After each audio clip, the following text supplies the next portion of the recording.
Capítulo número 13, Evangelio según San Mateo. La Biblia dice: en el nombre del Padre, del Hijo y del Espíritu Santo. Versos 53 en adelante, versos finales.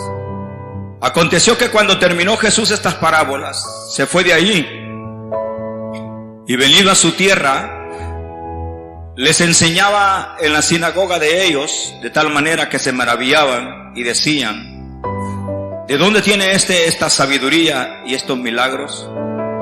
¿No es este el hijo del carpintero? ¿No se llama su madre María y sus hermanos Jacobo, José, Simón y Judas? ¿No están todas sus hermanas con nosotros? ¿De dónde pues tiene todas estas cosas? Y se escandalizaban de él. Pero Jesús les dijo: no hay profeta sin honra, sino en su propia tierra y en su casa. Y no hizo ahí muchos milagros a causa de la incredulidad de ellos. Amén. Vamos a orar.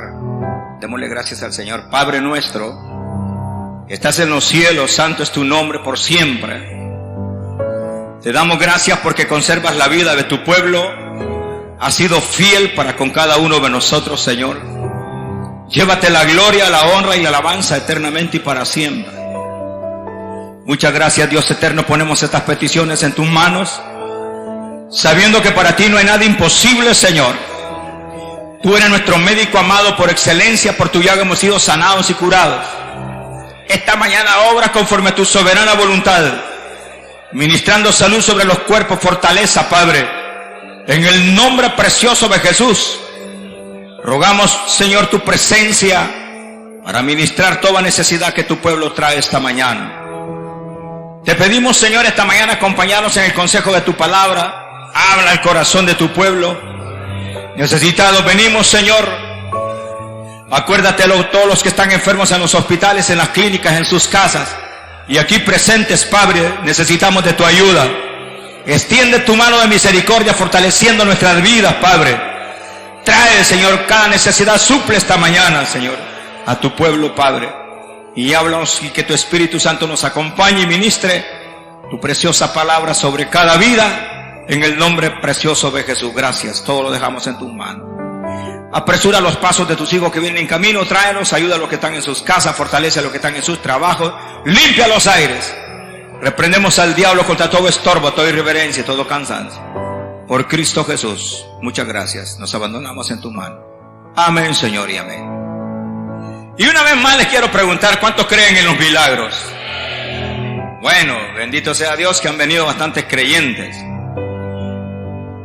Usted se preguntará por qué han menguado los milagros a estas alturas. Siempre lo he dicho y lo voy a repetir cuantas veces pueda, que de acuerdo a la calidad de vida que la iglesia tenga delante de Dios, porque Dios no quiere cantidad de años en una iglesia, quiere calidad de vida en una iglesia. No es lo mismo cantidad que calidad. Mientras la calidad de vida no cambie en la iglesia, los milagros van a extrañarse. Mientras usted y yo no nos volvamos realmente creyentes sinceros, con un corazón sincero delante de Dios, sinceridad y honestidad, y aprendamos que solamente Dios tiene el poder de cambiar y transformar la vida de los hombres, que solo Dios tiene el poder para hacer milagros, que solo Dios transforma el agua en vino, que solo Dios camina sobre las aguas, aleluya, que solo Dios abrió el mar rojo, que solo Dios guardó a su pueblo en Israel por 40 años. Bueno, en otras palabras, nuestro Dios hace maravillas. Nuestro Dios hace maravillas. Eso se llaman milagros. Pero todo y cuando Israel se desviaba y se cambiaba y se iba por otra ruta y se volvía incrédulo, los favores de Dios desaparecían y los milagros de Dios desaparecían también. Todo y cuando Israel se iba por otro lado y se lo abandonaba y se iba en pos de los Baales, en pos de otros dioses, y se volvía idólatra, los milagros se ausentaban. Y de eso es exactamente lo que queremos hablar.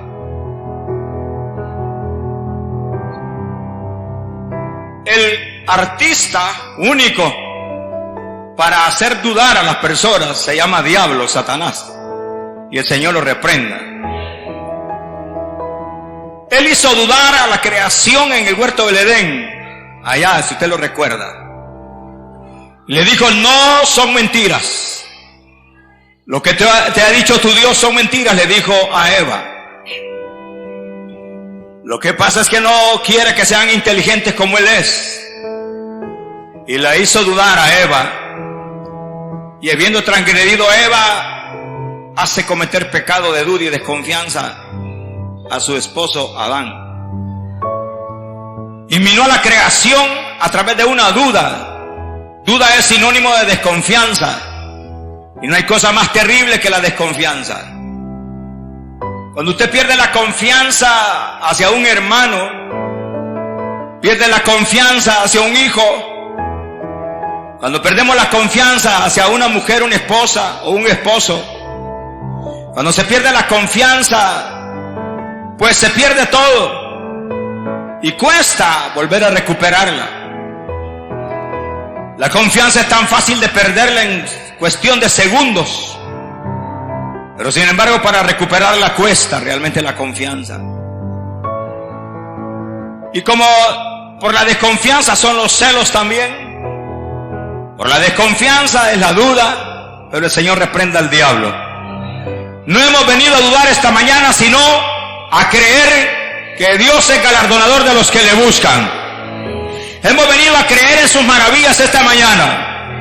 Hemos venido a creer que sin fe es imposible agradar a Dios y que Él es galardonador de los que le buscan. Y que sabemos y venimos a creer y nos ha congregado para que sepamos que donde 2 o 3 están congregados en su nombre, ahí está Dios para bendecirnos. Dios está en medio nuestro esta mañana. Las multitudes que seguían a Jesús, no crea que todas eran creyentes. La mayoría era gente interesada. La mayoría era gente incrédula. Era gente, hermanos, incrédula, interesada. Y es ahí donde el Señor le dijo: este pueblo de labios me honra, pero su corazón está lejos de mí. Se inventaron formas de venir delante de la presencia de Dios con un corazón engañoso, como dice Jeremías. ¿Quién lo conocerá? Pero el colmo de los colmos es rechazar al dador de la vida, rechazar al carpintero divino que ha moldeado nuestras vidas, y de aquellos pedazos de madera toscos y harapientos e inservibles ha hecho cosas agradables delante de sus ojos. Eso solamente es nuestro carpintero divino, se llama Jesús de Nazaret. Pero es cuestión de creer, hermano. No dudemos. La Biblia menciona acerca esto de la duda. Cuando nosotros dudamos es falta de fe, desconfianza. Y no hay pecado más grave que desconfiar de nuestro Dios. Dios está en medio nuestro. ¿Verdad? Se oyó con el amén, algo flojo y sencillo. Dios está en medio nuestro. ¿Se da cuenta? Es que nosotros, si no vemos al alcalde, tenemos dudas. Si no vemos al gobernador en medio de nosotros, tenemos dudas. A la mujer del alcalde tenemos dudas. Pero Dios es espíritu. Y a donde Dios está, el Espíritu de Dios está, y ahí hay libertad. Ahora bien, un detalle importante es: ¿por qué somos más creyentes a las cosas malas que a las cosas buenas? ¿Por qué le creemos demasiado al enemigo, al diablo, al enemigo de nuestras almas? ¿Por qué le creemos a los juegos de azar? ¿Por qué le creemos a la brujería? ¿Por qué le creemos a las cartas? A la cartomancía, ¿cómo se llama? Cartomancia. ¿Por qué le creemos a los atuendos que le ponen a los niños? A los ojos de venado, a los implantes, a los hermanos, a los rellenos de verduras en el estómago para los niños que han sido soplados. Aleluya. Bueno, ¿por qué creemos a esas cosas que el enemigo se inventa?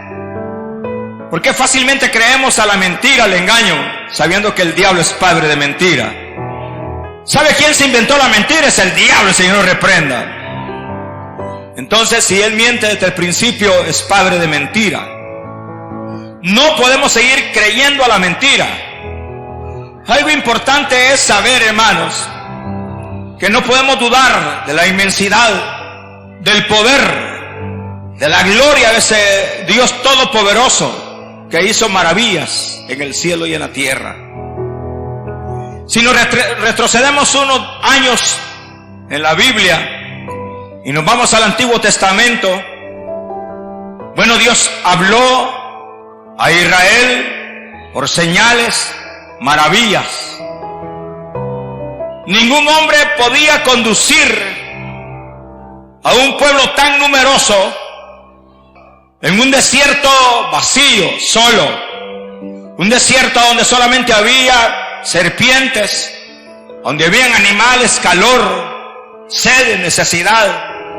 Solo el poder de Dios podía conducir a un pueblo en un desierto tan solo. Aleluya. Solo Dios podía hacerlo.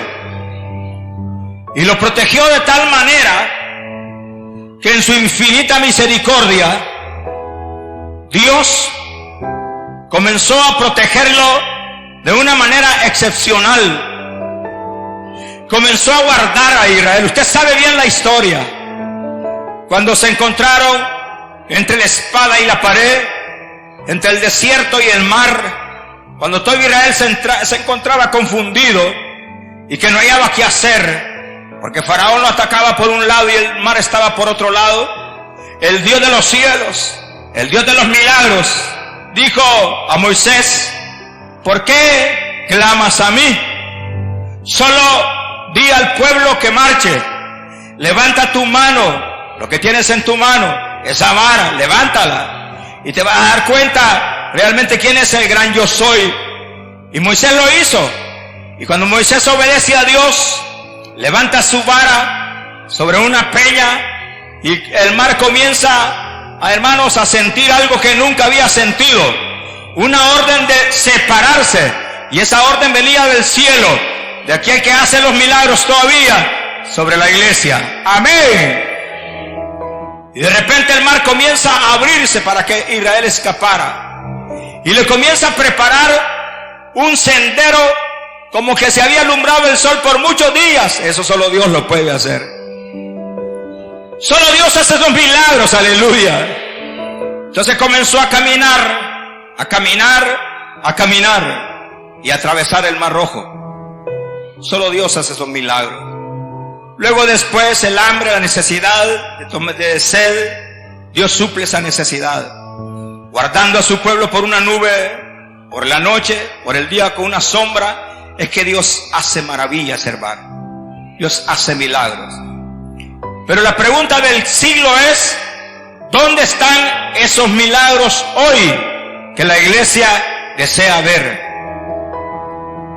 Hemos perdido la calidad de vida cristiana. Y se lo vuelvo a repetir otra vez. No nos estamos comportando como Dios desea que nos comportemos. Cuando la Biblia exige ser santos en toda vuestra manera de vivir, es una exigencia, es un mandamiento de parte de Dios. Y nos ordena ser santos para Él, agradable. Y no hay momento tan especial cuando Dios está dispuesto a responder a su pueblo, cuando su pueblo se porta o camina en rectitud y en santidad. Cuando Dios ve una iglesia saturada de una vida santa, Dios comienza a hacer milagros. Y eso es lo que ahora extrañamos a estas alturas. Extrañamos el mover del Espíritu Santo, el avivamiento que hubo en la época de la iglesia primitiva, de la iglesia de los Hechos. Esa iglesia sobreabundó en milagros y maravillas. Y muchas señales, dice la Biblia en el libro de los Hechos, eran hechas por mano de los apóstoles. Pero había algo bien especial. Todos los que habían creído eran de un mismo sentir, de un mismo corazón. Eran sencillos de corazón y eran santos y agradables para Dios. No era que se merecieran los milagros, Era Dios comprobando que Él estaba con su iglesia. Dios quiere confirmar que su presencia es real sobre nosotros, pero está demandando una mejor calidad de vida para nosotros, de nosotros para con Él. Dios está en medio nuestro y Dios quiere bendecirnos. Donde 2 o 3 estén congregados en mi nombre, dijo el Señor, ahí estaré yo para bendecir a mi pueblo. Donde 2 se pusieran de acuerdo, donde 2 hablen un mismo idioma, donde sientan lo mismo. Pero la mayoría de las personas que seguían a Jesús eran curiosos, simplemente querían averiguar en qué podían, hermanos, aprovecharse de Jesús.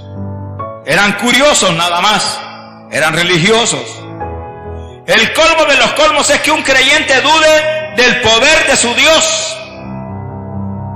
Usted bien sabe que el poder que resucitó a Cristo de los muertos fue el poder de Dios. El poder de Dios resucitó a Cristo de los muertos y lo levantó.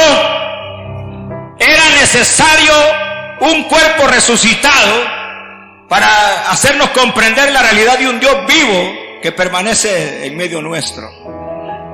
Algo importante es que el mismo Señor a los suyos vino y por los suyos fue rechazado. La duda, quiero mencionarles muchos ejemplos de dudas momentáneas. Las dudas y las desconfianzas nublan los cielos de los creyentes.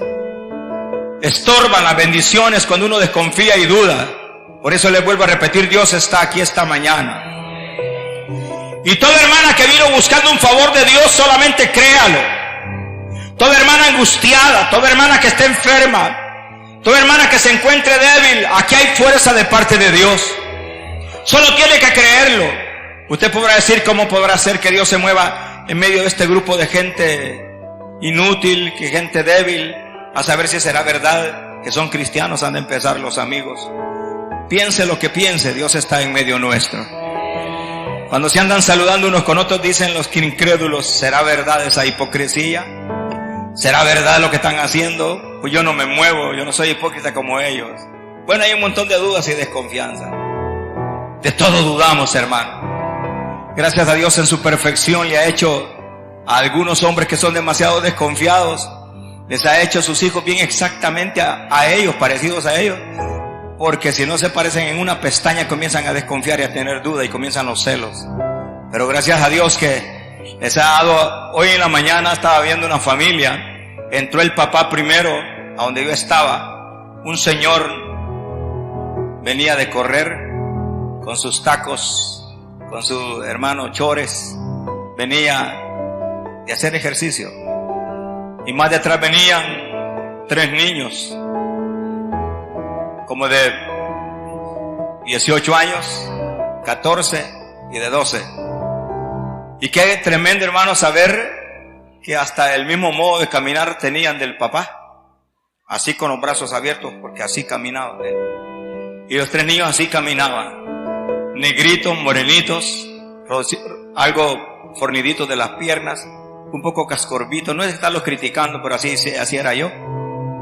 Entonces, idénticos al papá. Y yo pensaba en eso, para que los negara el papá. Tremendo, hermano. Igualito como que eran las fotocopias de él. Pero eso Dios lo hace por los hombres desconfiados, hermano, para que no estén celando a sus mujeres. Medio le sale un ojo celeste al cipote y está diciendo, no es mío, es del medio vecino que vive a la par mía, vive un medio gringo ahí, con un ojo celeste y otro negro. Los celos, la duda, la desconfianza. Y cuando comienza la desconfianza y la duda, cuesta recuperar, como dije al principio. Un matrimonio en celos, en dudas y en desconfianza, cuesta realmente que vuelva a recuperar esa confianza. Pero tener desconfianza del Dios que hizo los cielos y la tierra, ese es lo peor en la vida de un cristiano. ¿Sabe lo que dice el Salmo 19? Los cielos cuentan la gloria de Dios y el firmamento las obras de sus manos. No podemos dudar de la grandeza de nuestro Dios. No podemos dudar que Dios está en medio nuestro esta mañana, hermano. Y que Dios va a consolar y fortalecer y va a hacer milagros y maravillas. Yo lo creo. ¿Y usted? Pero pasó algo en la vida de Jesús. Algunos tuvieron desconfianza y dudas como en este momento. Hubo un Abraham que desconfió y dijo también en cuanto a la herencia de Canaán. Abraham respondió a Jehová, Génesis capítulo 15, verso 8, ¿en qué conoceré que la he de heredar? Una pregunta muy acompañada de tanta duda de Abraham hacia el Señor. Gedeón dijo en cuanto a la victoria sobre los madianitas, Jueces capítulo 6, verso 17, y él respondió, yo te ruego que si he hallado gracia delante de ti, me des señal de que tú has hablado conmigo. Otro hombre que llegó a dudar del poder de Dios. Otro hombre llamado Juan el Bautista, del cual Jesús mismo dijo, no ha habido profeta como él. Juan el Bautista en cuanto a Jesús, si Jesús era el Mesías. Mateo 11:3 envió a 2 mensajeros, dice, para preguntarle, ¿eres tú aquel que había de venir o esperaremos a otro? Dudas que abordan nuestro corazón y dudas que no nos permiten arrebatar las bendiciones del cielo. Por eso la Biblia dice que nadie pida, Santiago dice, nadie pida dudando. Si va a pedir algo al cielo, no pida dudando, porque el que pide, hermano, dudando no recibirá absolutamente nada. Hay que tener la convicción que Dios oye a los suyos, y que, hermano, a los que no oye, a los pecadores. Marta, si usted recuerda, en cuanto a la resurrección de Lázaro, San Juan capítulo 11, Marta y María, ambas dudaron acerca del poder de Dios. Una dijo, hiede ya, maestro, cuando se le ordenó mover la piedra. Sin embargo, la otra dijo, sí, ya sé, Señor. Marta dijo, cuando le dijeron quitar la piedra, sí, Señor, hiede ya, porque es de 4 días. Y María dijo, sí, yo sé que va a resucitar en el día de la resurrección. Muchos dudaron acerca del poder de Dios. Tomás dijo en cuanto a la resurrección de Cristo, le dijeron a Tomás, los otros discípulos, San Juan 20:25, al Señor hemos visto. Él les dijo, si no viere en sus manos la señal de los clavos, y metiere mi dedo en el lugar de los clavos, y metiere mi mano en el costado, no creeré. Dudaron los primeros cristianos en cuanto a la liberación de Pedro, Hechos capítulo 12, verso 14. Bueno, hubieron muchos hombres que dudaron del poder de Dios. Pero bendito sea Dios que hubo uno que estaba crucificado a la par de Jesús, llamado el ladrón de la cruz. Ese sí no dudó y dijo, Señor, acuérdate de mí cuando vengas en tu reino. Y lo dijo con toda seguridad. Algo le hizo sentir que el que estaba a la par de él era el dador de la vida. Algo le hizo sentir que el que estaba ahí era el camino, la verdad y la vida. Y le pidió un favor en oración, le dijo, Señor, acuérdate de mí cuando entres en tu reino. Jesús le dijo, hoy te digo, de cierto te digo, hoy mismo estarás conmigo en el paraíso. Entonces, un ladrón creyendo, hermano. Eso quiere decir que la gracia del evangelio es para todos, para los asesinos, para los ladrones, para los pandilleros, para los extorsionistas, para los brujos y las brujas, para todos es el poder del evangelio. Y tiene poder para cambiar la vida de los hombres, pero no dudando, hermano. No dudemos en absoluto. Otro hombre de Dios que dijo, mejor me quiero morir, fue Elías, si usted recuerda. Me quiero morir, dijo, echado debajo de un enebro. Y dice la Biblia que, hermanos, el ángel le dijo, levántate porque largo camino te resta. Hubieron muchos hombres que dudaron del poder de Dios. Pero lo que quiero decir esta mañana es que usted y yo esta mañana estamos aquí para creer que Dios es real en medio nuestro. Y que Cristo vive y hace milagros todavía. Una vez más vuelvo a recordar, pero ¿cuándo volverán los milagros? ¿Hasta cuándo la iglesia de hoy tendrá una referencia igual a la iglesia de los Hechos? ¿Hasta cuándo será que a través de los payos de Pablo o de Pedro y la sombra de Pedro eran sanados los enfermos? ¿Hasta cuándo entenderemos por qué llenó de tanto poder el Espíritu Santo a esa iglesia? Porque se determinaron a vivir una vida agradable a Dios. Ellos no vivían una vida cristiana solamente dentro de la iglesia. Ellos eran cristianos aquí y en todo lugar. Eran cristianos en sus hogares, en sus trabajos, en sus casas, en el mar, pescando. Eran cristianos en todo lugar. Eran cristianos verdaderos. Y los milagros no se hacían esperar. Pero cuando Dios nos ve a nosotros frágiles, nos ve desconfiados, nos ve todos hermanos desconfiados, que no recibiremos nada de Dios, es por eso que los milagros no se hacen sentir en medio de su pueblo. Pero una vez más quiero decirle que sin fe es imposible agradar a Dios. Jesús, dice la Biblia, terminó de enseñar a través de las parábolas, verso 53. Comienza su ministerio, es rechazado en Nazaret y llegó a su tierra y les enseñaba en la sinagoga de ellos, de tal manera que se maravillaban y decían: ¿de dónde tiene esta sabiduría y estos milagros? ¿De dónde saca estos milagros? Y qué tremenda sabiduría. Y se maravillaban, dice. Se maravillaban. Una cosa es estar, hermano, completando una iglesia. Una cosa es estar llenando una iglesia. Y otra cosa es estar dentro porque creemos que Cristo resucitó de los muertos y que tiene poder para hacer milagros. Una cosa es estar congregado en una iglesia, llenando una iglesia. Y otra cosa es estar no como número, no, hermanos, como llenando una silla, sino como un creyente verdadero. Una noticia les tengo esta mañana: Cristo está vivo. Cristo vive, hermanos. Muchos de ustedes quisieran que sacáramos la urna y le diéramos una paseadita por estos callejones. El Señor reprenda al diablo. Jesús no está muerto. Jesús está vivo. Resucitó de los muertos. Al tercer día Cristo venció a la muerte. El sepulcro no lo pudo detener. Dígame gloria a Dios, aleluya. Es por eso que tenemos, hermano, vida eterna y salvación y perdón de pecado. Les enseñaba y ellos se maravillaban, pero hasta ahí nomás llegaba. Se maravillaban, pero hasta ahí nomás llegaba. Y decían: ¿de dónde? Comienzan los cuestionamientos y comienzan las dudas. ¿De dónde saca esta sabiduría?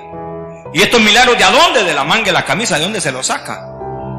¿Por qué hace esto? Y comenzaron a cuestionar la autoridad de Jesús y los milagros. Y comenzaron a cuestionar aún su trabajo, que era el de carpintería, su profesión. ¿Acaso no es este el hijo del carpintero, decían, de José? ¿Acaso no se llama su madre María? Aquí están sus hermanos, Jacobo, José, Simón y Judas, aquí están con nosotros. Y comenzaron a cuestionar la autoridad del Señor. ¿Acaso no están sus hermanas con nosotros? ¿De dónde pues tiene todas estas cosas? Y comenzaron a cuestionar al mismo Señor teniéndolo presente.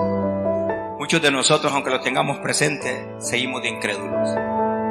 Hay muchos de nosotros que conformamos una iglesia y creemos que Dios aún y con nosotros tiene poder para cambiarnos y hacernos diferentes.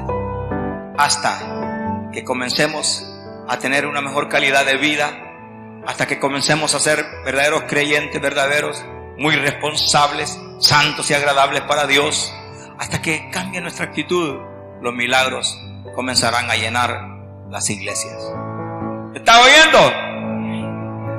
Porque ahora le acreditamos las sanidades a las quimioterapias, a las pastillas, a las inyecciones, a los médicos. No estamos en contra de ello. Que estamos con necesidad económica, ahí están los bancos, los prestamistas. Que estamos afligidos, ahí tenemos un hermano de confianza que nos consuela. ¿Por qué no buscamos a Dios, que es el único que sabe consolar perfectamente? ¿Por qué no buscamos a nuestro proveedor? ¿Por qué no buscamos a nuestro sanador, que se llama Cristo Jesús? Él llevó nuestros dolores en la cruz del Calvario, por eso ya hemos sido sanados y curados. ¿Por qué no confiamos solamente en Él? Es que somos incrédulos. No reciben el bautismo del Espíritu Santo por incrédulos. No hablan en lenguas por incrédulos. No hablan en lenguas como señal por incrédulos. No creen a la doctrina de la santificación por incrédulos. Todo es incredulidad. ¿Y cómo Dios se va a dejar mover en medio de su pueblo a través del poder del Espíritu Santo si somos un puño de personas incrédulas? Estamos aquí solamente por estar, pero creer que Dios existe, que Dios es real, que Dios cambia, que Dios transforma, que Dios libera, que Dios provee, estamos muy lejos de todo eso. Y por eso los milagros se hacen escapar. Porque no hemos cambiado de tono de vida.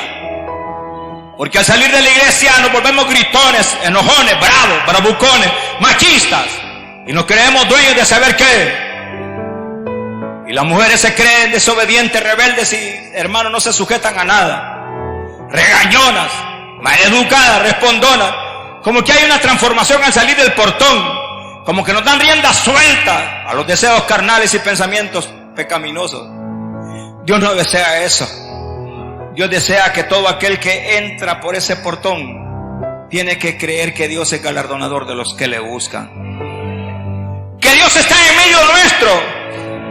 Que pecamos todavía. ¿Quién dice que no? Si tenemos esa naturaleza caída, pecamos todavía.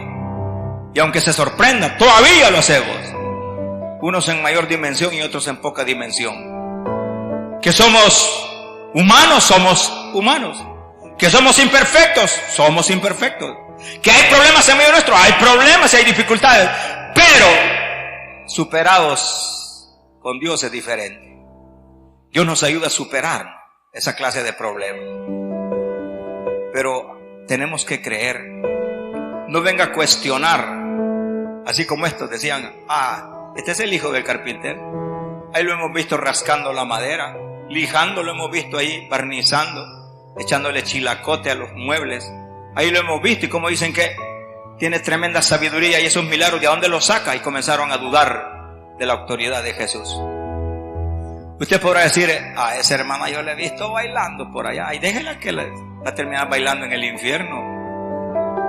Pero el primero, antes de sacar esa paja de su ojo, saquemos esa viga descomunal que está en nosotros. No juzguéis para que no seáis juzgados. Usted podrá decir, esa hermana yo la he visto en el mercado, la he visto desde la más tremenda, esa es la más peleonera, malcriada, y aquí está en la iglesia. Ay, déjela, algo está haciendo Dios en ella.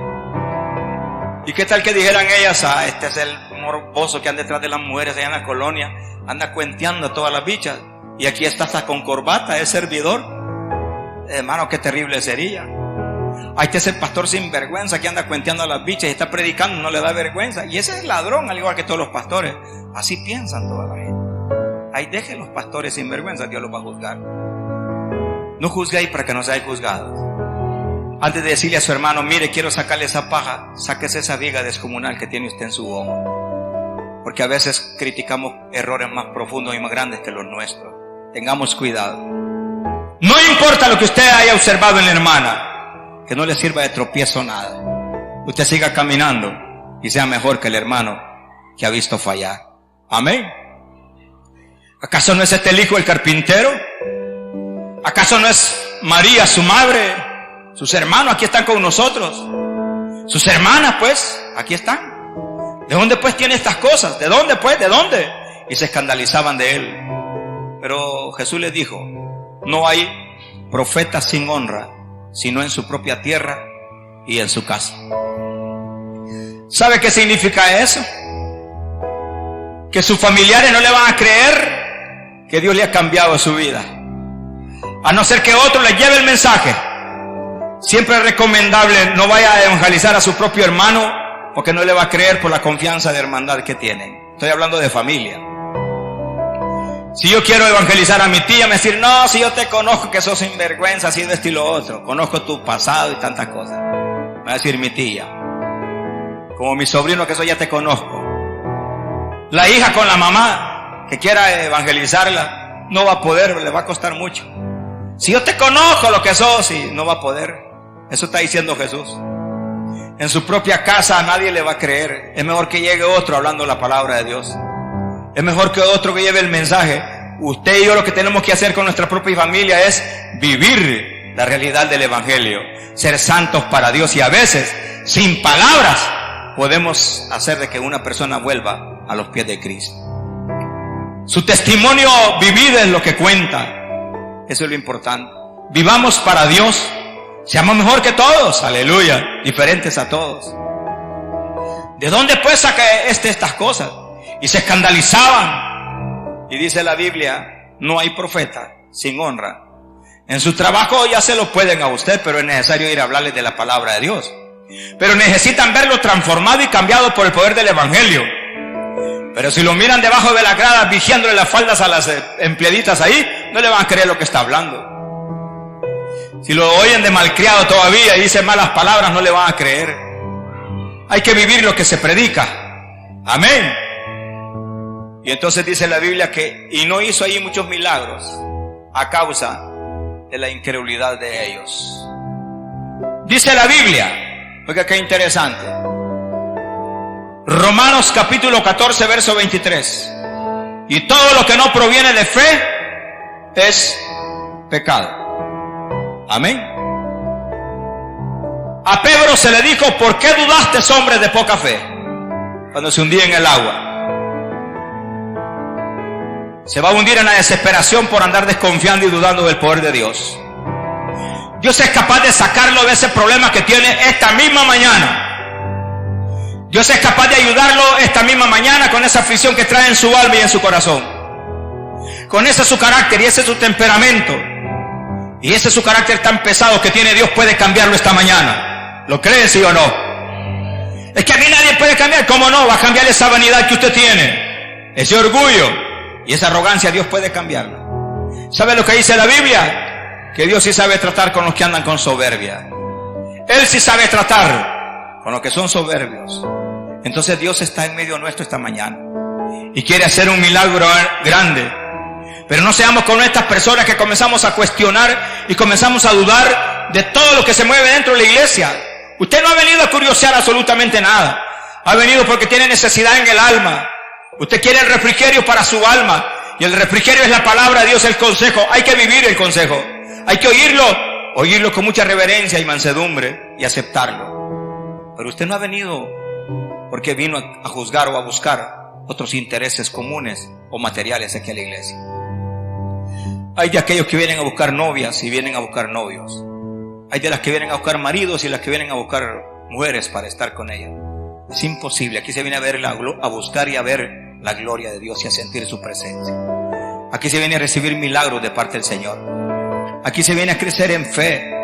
Aquí se viene a creer que Cristo resucitó de los muertos. Aquí se viene a adorar a Dios. Yo no sé a lo que usted ha venido, pero yo vine a adorar a Dios. Otros vinieron a cabecear, a dormirse, a decir estoy débil, porque todo lo que usted confiesa y todo lo que usted, eso va a recibir. ¿Está débil? Se va a ir débil. Pero si cree que Cristo está en medio nuestro para favorecerle, para darle un favor o sanarle y hacerle un milagro, se va a llevar ese milagro para su casa. Dios está en medio nuestro esta mañana y quiere hacer muchos milagros. Jesús se retiró de ahí y no hizo muchos milagros, se fue porque eran demasiado incrédulos. No dejemos escapar la visitación de Jesús esta mañana porque Él quiere hacer milagros en medio nuestro. ¿Lo cree usted? Vamos a orar, cierre sus ojos. Sin fe es imposible agradar a Dios.